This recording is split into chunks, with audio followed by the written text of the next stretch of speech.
요셉은 베냐민의 자루에다가 자기의 은잔을 숨겨둡니다. 그래서 베냐민을 공경에 빠뜨려서 과거에 자기가 그 형들에 의해서 구덩이에 던져졌을 때 자기를 돌아보지 않고 이 형들끼리만 돌아가서 아버지한테 큰 상처를 주었던 이 형들이 자신의 행했던 그 잘못들을 바로 잡고 회개할 수 있는 기회를 지금 이 요셉은 주려고 하고 있는 것이죠. 그래서 요셉은 이 은잔을 훔친 베냐민만 여기 남아서 내 종이 되고 나머지 형들은 다 이제 돌아가라 이렇게 얘기를 합니다. 네, 형제를 대표해서 이제 유다가 요셉을 설득을 하는데요. 유다가 요셉에게 한 말은 일전에 당신이 우리한테 이제 베냐민을 데려오지 않으면 내 얼굴을 또 번 다시 볼 수 없을 것이라고 얘기를 하고 시므온을 붙잡아두고 우리를 돌려보냈는데 우리가 그때 바로 베냐민을 데리고 오지 못했던 이유는 아버지가 반대하셨기 때문이다. 아버지는 예전에도 사랑하는 아들을 잃은 그 아픔을 겪으셔서 또다시 이 베냐민을 이집트로 보냈다가 혹시 이를 잃게 되면 어떻게 하는 그런 염려가 있었기 때문에 우리를 보내지 않았는데 곡식이 떨어져서 어쩔 수 없이 우리를 보낸 것이다. 그리고 그때에도 아버지는 이 베냐민을 우리와 동행시키기를 꺼려 했지만 그러나 우리가 내 생명을 담보로 해서 베냐민을 반드시 다시 데리고 오겠다라고 아버지한테 맹세를 해서 그래서 이제 어렵게 베냐민을 데리고 온 것이다. 근데 만약에 우리가 이 베냐민을 버려두고 우리끼리만 집으로 돌아가게 되면 아버지의 생명과 이 아이의 생명은 하나로 연결되어 있기 때문에 아버지는 그 슬픔을 견디지 못해서 돌아가실 수밖에 없다. 나는 그 아버지가 슬픔 가운데서 이 쓸쓸히 죽어가는 것을 내 눈으로 볼 수가 없기 때문에 나를 베냐민 대신 붙잡아두고 베냐민을 집으로 돌려보내달라. 이렇게 유다가 요셉에게 이야기를 합니다. 이 이야기는 사실 루벤이 했어야 될 이야기죠. 루벤이 장남이니까. 그러나 형제를 대표해서 지금 유다가 이 이야기를 하고 있는데요. 루벤은 그 성모 비라와 가늠한 일 때문에 아마도 그 아버지와 그리고 그 동생들한테 신임을 많이 잃어버린 그런 상태인 것 같습니다. 루벤을 대신해서 지금까지 유다가 형제들을 다 이끌고 있죠. 다른 형제들은 요셉을 죽입시다 이렇게 얘기를 했을 때도 유다는 우리가 이 피부치를 죽인들 무슨 유익이 있겠느냐, 이를 의외로 팔아버리자라고 형제들을 설득을 했고 베냐민을 데리고 갈 수 없다고 고집을 부리는 야곱도 역시 유다가 설득을 했습니다. 지금 또 이 요셉을 지금 유다가 설득을 하는 일을 하고 있는데요. 이것은 장차 그 아버지에 의하여서 이 유다에게 형제들을 치리하는 자의 권세가 축복으로 주어지게 됩니다. 지금 그 치리자의 권세를 받기에 합당한 그러한 행실을 지금 보여주고 있는 것인데요. 지금 유다가 이 요셉에게 하는 그 이야기를 보면 단순히 아버지 때문에 베냐민을 데리고 돌아가야 되겠다 이렇게 얘기하는 것이 아니고 그 아버지의 입장에서 아버지의 심정을 충분히 헤아리면서 지금 이야기를 하고 있습니다. 내 아버지가 이 베냐민을 사랑하신다. 내 아버지는 예전에 사랑하는 아들을 한번 잃었던 아픔을 겪으신 적이 있다. 베냐민을 데리고 가지 못하면 이 아버지는 슬픔을 이기지 못하고 돌아가실 수밖에 없다. 단순히 아버지를 걱정하는 것이 아니고 아버지의 입장에 서서 그 아버지를 지금 대변하는 그 일을 지금 이 유다가 하고 있는 것이죠. 그럼 유다는 왜 다른 형제들보다 자기 아버지의 마음을 깊이 헤아릴 수 있었을까요? 그리고 지금 그 베냐민이 이 익명이긴 하지만 도둑질을 했다는 죄를 이 종이 됨으로써 감당을 해야 되는데 내가 대신 베냐민의 그 종이 되어야 되는 그 벌을 받겠다라고 자처할 수가 있었을까요? 이집트로 오기 전에 유다가 겪었던 어떤 일 때문에 그렇습니다. 유다는 자기 큰아들 엘과 그리고 둘째 아들 오난이 하나님께 잘못했다가 그 죄로 인하여서 심판 가운데 죽었던, 그래서 그 아들을 먼저 잃었던 경험이 있죠. 그리고 그 일 때문에 특히 과부가 되어서 수절을 하고 있던 그 자기의 그 며느리 다말과 의도치 않게 동침을 하게 됩니다. 수절을 하고 있어야 될 자기 며느리가 임신했다는 소리를 듣고 이 유다는 노발대발하죠. 그래서 죄를 묻기 위해서 다말을 불러오는데요. 그런데 그 다말이 임신한 아이가 자기의 아이라는 사실을 알고 다말한테 이렇게 얘기를 하죠. 네가 나보다 옳도다. 너의 부도덕한 일을 꾸짖기 위해서 내가 너를 불렀지만 알고 보니까 내가 너보다 훨씬 더 부도덕한 죄인이구나 하는 것을 공개적으로 시인할 수밖에 없었습니다. 아들을 먼저 떠나보낸다는 것은 그 일을 겪지 않은 아버지들은 이해할 수 없는 정말 깊은 슬픔이죠. 그리고 또 자기가 꾸짖기 위해서 불러온 그 자기 며느리를 앞에서 네가 아니라 내가 죄인이다 이렇게 자기의 그 잘못을 인정하는 것도 사실 감당하기 힘든 수치입니다. 근데 그런 슬픔과 수치를 먼저 겪었기 때문에 그래서 유다는 지금 형제들을 대표해서 요셉을 설득을 할 수가 있는 겁니다. 아버지가 그 아들을 잃은 슬픔이 얼마나 깊고 또 그것을 견딜 수 없을 만큼 고통스럽게 감당을 해야 한다는 것을 그가 이미 겪어서 알기 때문에, 그래서 아버지를 나는 이런 슬픔 가운데 빠지도록 내버려 둘 수 없다고 요셉을 설득하는 것이고, 그리고 또한 내가 비록 이 도둑의 누명을 대신 뒤집어 써서 내가 종이 된다고 하더라도 나는 이미 며느리와 그리고 다른 사람들 앞에서 나의 부도덕함과 나의 옳지 못한 것을 인정한 죄인이기 때문에 나는 종이 되어도 그것을 그렇게 억울하게 여기지 않을 수가 있다라고 하는 것이죠. 이 치리자의 원세는 하나님의 섭리 가운데서 요셉에게 하나님의 주권적인 능력을 주어지는 것이지만, 그러나 하나님의 섭리 가운데 그 역할이 주어지게 되면 하나님께서는 그 일을 감당하도록 그의 모든 상황들을 섭리하시고 그리고 주장해 주십니다. 그러한 섭리 가운데서 일어난 일이 지금까지 요셉이 겪었던 일이고, 그리고 또한 그 일들을 통하여서 요셉은 유다는, 죄송합니다, 이름이 좀 인물이 많이 나오다 보니까 그 9시도 좀 오락가락했거든요. 유다예요, 지금 얘기하고 있는 게. 그 유다는 아버지 대신 그 슬픔을 자기가 당하려고 하고, 그리고 또 이 베냐민의 그 죄를 자기가 대신 감당하고자 하는 그런 마음이 들었다고 하는 것이죠. 그리고 유다의 이 마음을 통하여서 하나님께서는 결과적으로 요셉의 이 그 찢겨진 모든 갈등들을 봉합하시고 그 가정을 구원하여 주셨습니다. 그리고 이 모습은 우리의 그 모든 죄짐을 대신 지심으로 우리를 구원하여 주신 예수 그리스도의 모습을 우리가 또한 희미하게 엿볼 수 있는 기회가 되는 것이죠.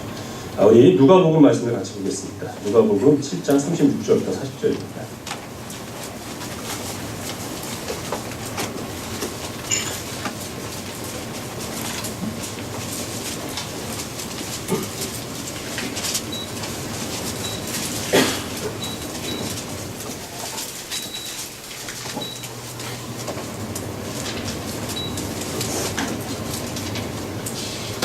신약성경 102페이지 누가복음 7장 36절부터 40절까지, 36절을 제가 먼저 읽고 40절까지 읽겠습니다. 한 바리새인이 예수께 자기와 함께 잡수시기를 청하니 이에 바리새인의 집에 들어가 앉으셨을 때에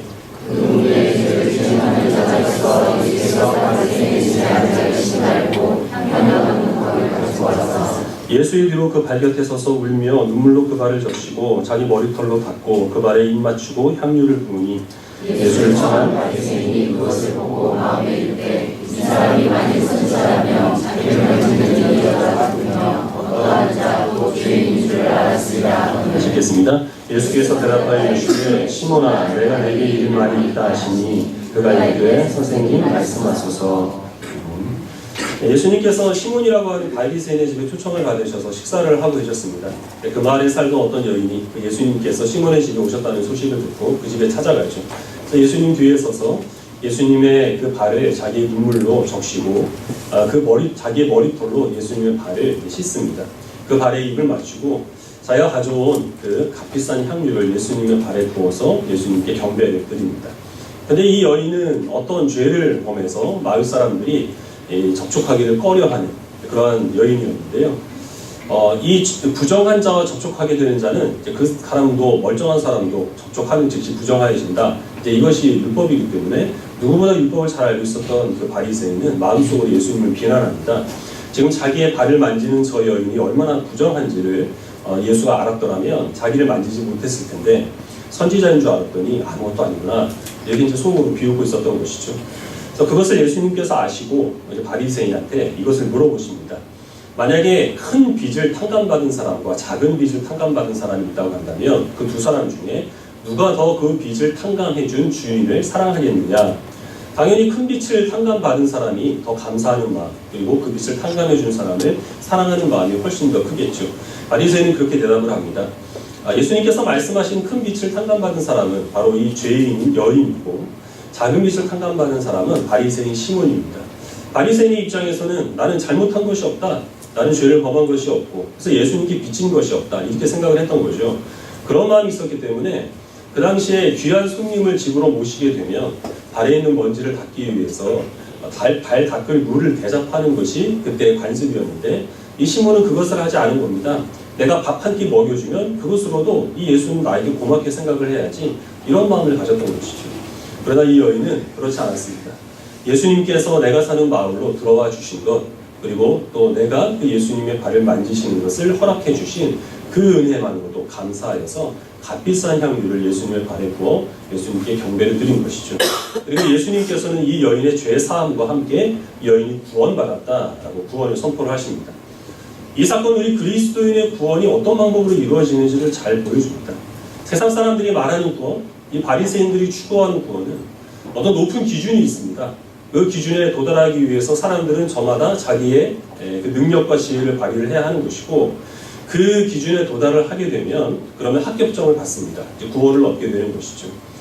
그러나 그것은 자기의 노력으로 쟁취한 것이기 때문에 그 구원을 허락해준 그 누구에게도 감사할 이유가 전혀 없습니다. 그 구원을 받은 내 능력만 자랑할 수 있을 뿐이죠.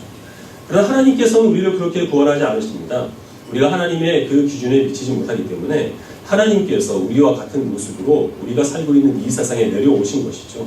우리와 똑같은 모습으로 사시면서 우리가 감당하는 여러 가지 인생의 그런 무거운 짐들과 그리고 수고들을 예수님께서도 기꺼이 감당을 하셨습니다.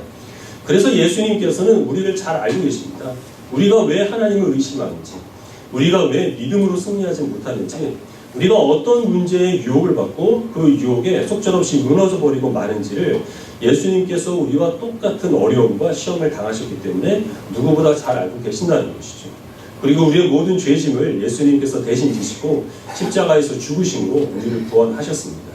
그 주님께서 지금도 성부 하나님 우편에서 여전히 연약한 우리를 위하여서 중보하고 계신다는 것을 또한 주님께서는 성령의 도우심 가운데 우리에게 이 믿음을 허락하여 주시는 겁니다.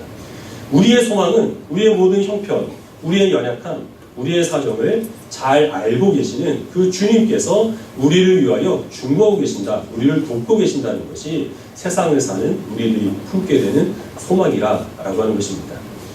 정말 눈코 뜰 새 없이 바쁘게 살아가시죠. 너무 바쁘셔서 여러분들 텔레비전 보실 시간도 별로 없으실 겁니다. 하루 일 마치고 집에 들어가셔서 저녁에 드라마를 보신다라는 건 상상할 수도 없을 거예요. 낮에는 열심히 일하시고 밤에는 성경 보시느라 그럴 시간이 없으실 것 같아서 제가 여러분들을 대신해서 요즘 드라마를 한 편 보고 있습니다. 제가 원래 드라마 보는 걸 별로 안 좋아하거든요. 그 다음 시간 기다리는 게 성질이 급해가지고 그걸 참지 못하기 때문에 정말 힘들지만 어디 가냐나 여러분들을 위해서 드라마 보고 있습니다. 케이블에서 하는 나의 아저씨라고 하는 드라마인데요. 개인적으로 미생을 본 후에 저에게는 최고의 드라마입니다. 그럴 수밖에 없는 게 제가 미생 이후로 드라마를 본 적이 없거든요. 사실 굉장히 재밌는 건데 아저씨도 별로 재밌어 안 하시더라고요. 제가 이 나의 아저씨라고 하는 드라마를 보면서 받은 느낌은 예전에 했던 영화 중에 레미제라블이라는 영화가 있는데 그 영화를 보면서 받았던 느낌하고 좀 비슷했습니다. 레미제라블은 프랑스 소설가 빅토르 이고의 작품이죠. 그게 원작인데요.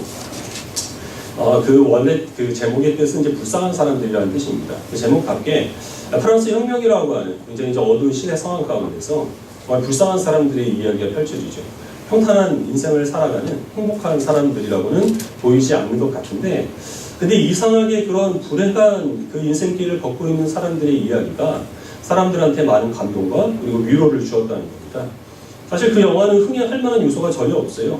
시간이 길기도 하고 내용이 또 중간에 지루하기도 하고 무엇보다 요즘 사람들이 굉장히 싫어하는 기독교적인 요소가 곳곳에 들어있음에도 불구하고 많은 사람들이 그 영화를 봤고 또 거기에서 말로는 형용할 수 없는 여러 가지 감동을 받았는데, 이 드라마도 비슷합니다. 배경이 너무 어두워요.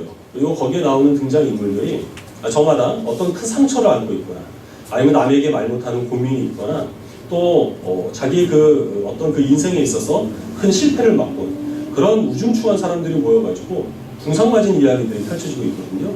근데 그럼에도 불구하고 충분히 불행해 보이는 사람들이 그렇게 불행하게 느껴지지가 않습니다. 나름대로의 행복을 추구합니다. 정말 멀쩡해 보여서 저 사람은 걱정이 없겠다라고 여겨졌던 그 사람을 사실 알고 보니까 자기가 짊어지고 있는 인생의 그 무거운 짐과 조금도 가볍지 않은 나름대로의 무거운 짐을 짊어지고 있다는 사실을 알게 되면서부터 거기서부터 그 사람에게 공감을 하게 되고 그 사람을 모르는 사이에 그 사람을 걱정해주고 그 사람에게 일어나는 일을 자기의 일처럼 여기는 그런 일들이 이제 그 드라마 안에서 많이 일어나게 되는 것이거든요. 재밌는 것은 그 드라마를 본 사람들의 반응인데요. 인터넷 댓글들을 보면 이 드라마는 나에게 위로를 준다. 그 드라마를 보는 것이 나한테 위로의 시간이다. 그러니까 요즘 많이 하는 말로 힐링이다. 이런 말을 많이 합니다. 그 이야기들이 남의 이야기가 같지 않고 내 이야기를 하는 것 같다 이렇게 얘기하는 사람들이 많이 있습니다. 이것은 모든 사람들은 다 저마다 그 어떤 그 본성 안에 일종의 소외감들을 갖고 살아가고 있는 것이거든요. 세상 사람들은 다 행복해 보여요. 나만 불행한 것 같이 여겨지는 그런 순간들이 인생을 살다 보면 한두 번씩은 겪게 됩니다. 내 하나가 없어져도 이 세상은 정말 아무도 달라지는 것 같이 없는, 그래서 나는 어떤 의미도 없이 살아가는 것 같은 그런 막연한 이 초라함들이 우리가 인생을 살아가면서 한 번쯤 느끼게 되는 그런 감정들이죠. 알고 지내는 사람들은 많은데 정말 깊숙이 나의 마음을 이해해주는 그런 진실된 친구들을 만나기는 어렵고, 때로는 가까이 지내는 친구나 아니면 심지어 가족이라고 하더라도 때로는 불편하게 여겨지는 그런 세상을 우리가 살아가고 있습니다. 그런 세상을 살다 보니 어디에선가 나에게 이 공감을 해주는 사람이 한 사람쯤은 있지 않을까, 내가 모르는 사이에도 나를 걱정해주고 내 일을 자기 일처럼 여겨줄 그런 사람이 한 사람쯤 있었으면 좋겠다라고 하는 이제 그런 그 위로를 그 드라마는 우리들에게 주는 것 같습니다. 그러나 드라마는 드라마일 뿐이죠. 드라마가 끝나게 되면 우리는 현실로 돌아와야 됩니다. 그리고 우리가 살고 있는 현실에서는 사실 그런 우리를 깊이 공감해주고 우리를 불쌍히 여겨줄 그런 사람들을 만나기가 쉽지 않습니다. 과거에 비해서 우리들은 어느 세대에 비할 수 없을 만큼 부유하고 평화로운 그런 때는 우리가 살아가고 있습니다. 하지만 세상 살기가 정도의 차이는 있겠지만 쉽지가 않아요. 사회생활하기 정말 어렵습니다. 그렇게 된 이유가 무엇일까? 물론 여러 가지 있겠지만 제가 생각하는 한 가지 이유는 도시화라고 생각을 하거든요. 도시화되기 이전에는 사람들은 어쨌든 자기와 같은 직업을 가지고 같은 그 생활 환경, 생활 수준 속에서 같은 성장 배경을 가진 사람들끼리 어우러져 살았습니다. 농사를 짓는 사람들끼리 농촌에 모여 살았고, 고기를 잡는 사람들끼리 어촌에 모여서 살았죠. 그러니까 그 사람이 지금 무슨 일을 겪고 있고 그 일이 그 사람한테 어떤 영향을 주는지에 대해서 굳이 설명을 하지 않아도 잘 알고 있기 때문에 충분히 공감을 할 수가 있었고, 그래서 서로를 위로할 수가 있었던 거죠. 근데 도시화가 되면서 생활이 너무 복잡해졌습니다. 각각 다른 직업을 가지고 다른 생활 수준, 또 다른 성장 배경을 가진 사람들끼리 직장에서든지 학교에서든지 또 교회에서든지 어우러져 있다 보니까 상대방에 대해서 충분히 이해할 수 있는 시간이 그만큼 많이 필요하게 되었다라는 것이죠. 텔레비전에서, 뉴스에서 여러분들이 그 재벌가의 딸과 그리고 이제 거기에 사모님이 자기 회사에서 일하는 직원들한테 신경질 부리는 그 내용을 보신 분들이 있을 겁니다. 정말 같은 공간에서 비슷한 일을 하는 사람들인데 고용주와 피고용인이라는 그 입장 차이 때문에 상대방의 그 마음을 전혀 배려하지를 못하고 있는 것이죠. 정도 차이가 있을 뿐 이것은 우리가 살아가고 있는 이 복잡한 생활 속에서 얼마든지 일어날 수 있는 일이고, 이러한 일들이 거듭되다 보니까 우리들은 자꾸 소외감을 느끼고 많이 부유한 것 같은데 왠지 외롭고, 그리고 또 알고 지내는 사람들이 많은 것 같은데 왠지 그 마음이 자꾸만 피폐해져 가고 있는 그런 마음을 많이 느끼는 것 같습니다. 그래서 우리는 이런 세상을 우리가 살고 있는 영역이만큼만이라도 하나님께서 주시는 평안과 그리고 또 만족을 이루기 위하여서 믿음과 그 믿음이 요구하는 노력이 우리들에게 필요하다는 사실을 우리는 또한 기억을 해야 하는 것이죠. 우리 성경을 한 구절 더 보도록 하겠습니다. 골로새서 3장 2절 12절부터 14절입니다. 신약성경 326페이지 골로새서 3장 12절부터 14절입니다.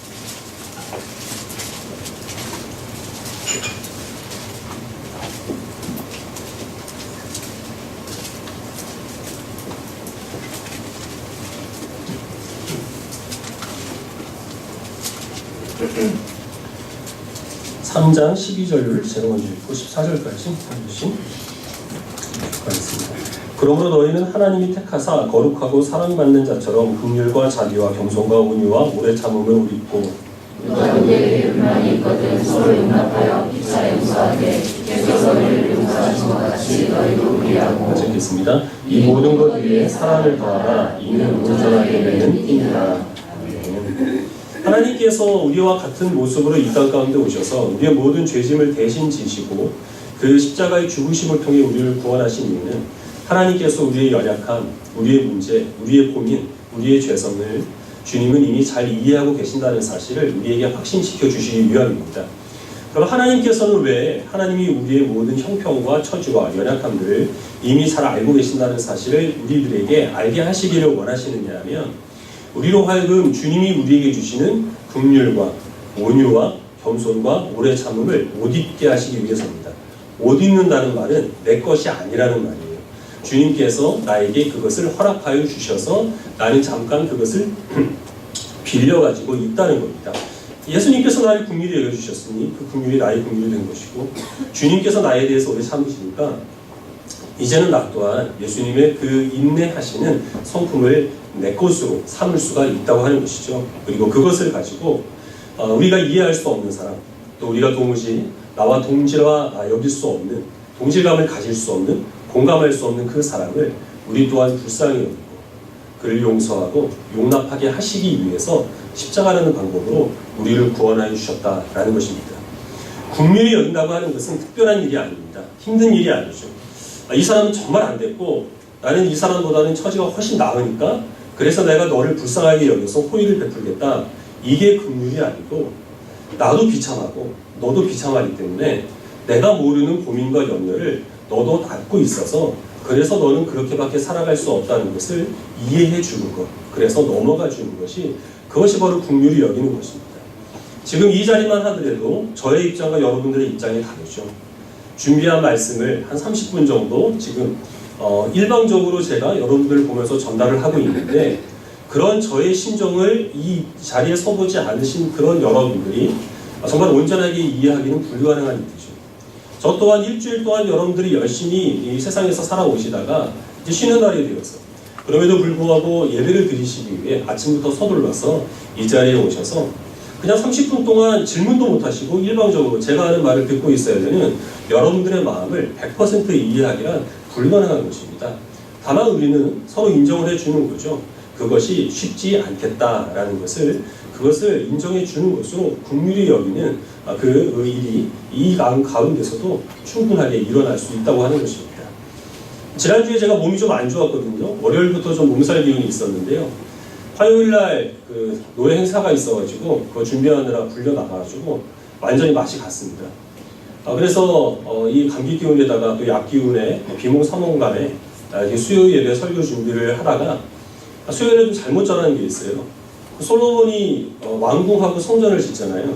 근데 성전을 짓는 것보다 자기 왕궁을 짓는 것에 더 우선순위를 둡니다. 근데 그 우선순위를 둔 게 시간을 더 오래 걸려서 짓게 된 것이거든요.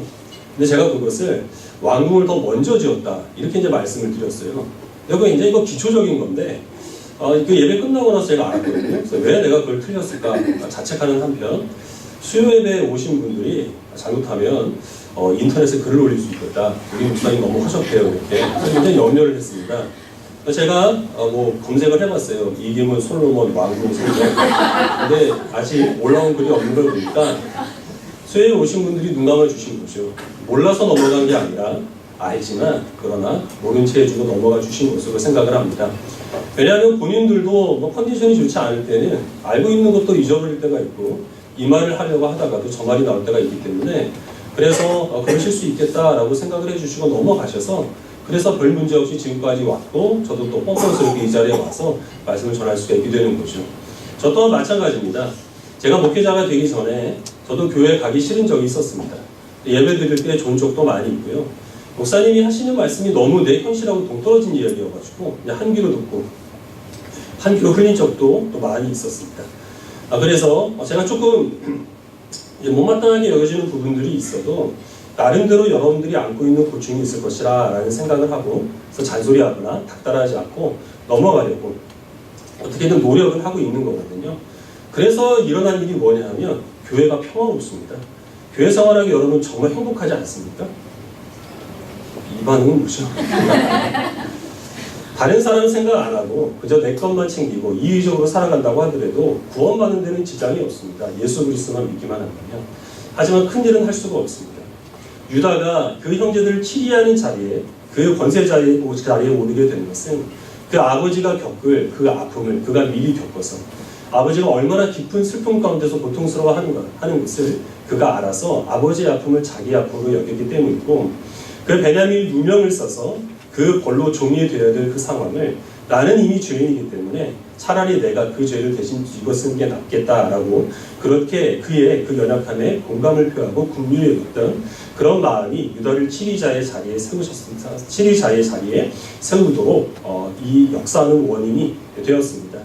우리 또한 세상을 살아가면서 신경 쓸 것도 나 자신을 챙길 것도 많이 있겠지만 그러나 내 앞에 있는 사람, 내 주변에 있는 사람들 때는 그 사람이 정말 내가 이해할 수 없는 이상한 일을 하고 내가 정말 용납할 수 없는 어리석은 행동을 한다 하더라도 다른 사람이 알지 못할 그런 모든 고통들을 내가 안고 있고 다른 사람들이 이해하지 못할 고민을 내가 안고 있는 것처럼 내가 이해하지 못할 저 나름대로의 여러 가지 어려운 형편이 있다는 사실을 인정을 하시고 용납하시길 바랍니다.